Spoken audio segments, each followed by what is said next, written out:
DHS spokesperson Tricia McLaughlin is now resigning after falsely claiming that a woman killed by ICE committed an act of domestic terrorism. And with that, you have Trump praising her, Democrats celebrating, and she's being replaced by Lauren Biss, who's actually the woman from DHS's fact-check videos calling journalists radical hacks. And this is really just the latest wave of what we'll call DHS turmoil, and you have many wondering what the agency is going to look like on the other side of this shutdown. Because you have Mclofflin officially resigning as Assistant Secretary of Public Affairs after just over a year serving under Secretary Kristi Noem, and Mclofflin's also been a major voice for the Trump administration's hardline immigration agenda and one of its most passionate defenders. She just spent a lot of her time at DHS sparring with critics on social media and making appearances on Fox News, CNN, CBS, and NPR. She actually described her work to her hometown paper last month, saying, "Media is so much of the battle, so to speak, on the immigration issue. So much of the debate is a public relations debate. It's a PR war." Which I'll say also stands out because Trump recently had an interview where he said, his immigration policy, it's essentially flawless. They just have bad PR. But also, as far as Mclofflin, she's apparently been looking to get out for a while now. In fact, she was reportedly preparing to leave back in December, but she stayed on after the fallout from the killings of Renee Good and Pretti. Though it's also not like she did a great job there. A lot of her statements turned out to be skewed at best and outright false at worst. And that includes her claims that Renee Good committed an act of domestic terrorism before she was shot and killed by an ICE agent. Her unquestioning support of Trump and his immigration crackdown had earned her allies, including Donald Trump himself. Just last month, you had Trump showering her with praise on Truth Social after she appeared on Fox, saying, "Great job by wonderful Tricia McLaughlin,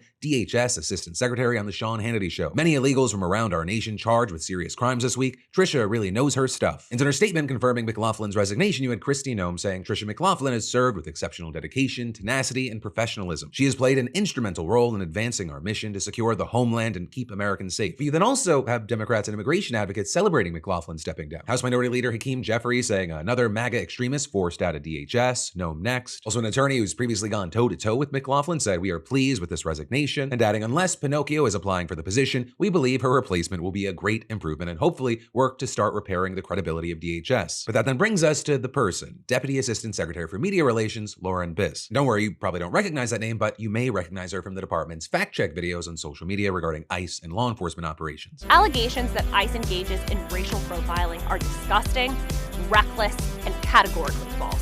CNN should stop running cover for violent felons and start focusing on American victims of illegal alien crime. DHS will not cower to disgusting lies and smears from radical journalist hacks and sanctuary politicians. Secretary Noem's message to the rioters is clear.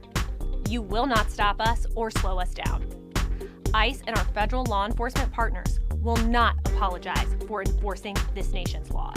So, based on that, it's probably unlikely that things in the PR department at DHS are going to change that much. But also with this, we got to note the timing of this shakeup. DHS is facing yet another wave of problems with their lapse in funding thanks to the partial shutdown. And right now, we don't know what the potential reforms for ICE and Customs and Border Protection, where that's going to land. And so, we're going to have to wait to see where things land, how things play out. But also, I think Democrats might be a little bit premature in celebrating. I understand why. But it almost appears like there's some accountability happening, which is an A word you don't hear a lot these days. And pressure campaigns work. DHS is replacing someone who lied to the public, though they're being replaced with someone who's likely just going to kind of do the same thing, just maybe in a different font. I mean, Mclofflin's being replaced by someone who claims that any criticism of ICE is disgusting lies and smears. He's already on the record calling allegations of ICE racial profiling categorically false and demanding CNN stop running cover for violent felons. This is the same playbook Mclofflin used: attack critics, defend all actions, and frame any accountability as anti-American.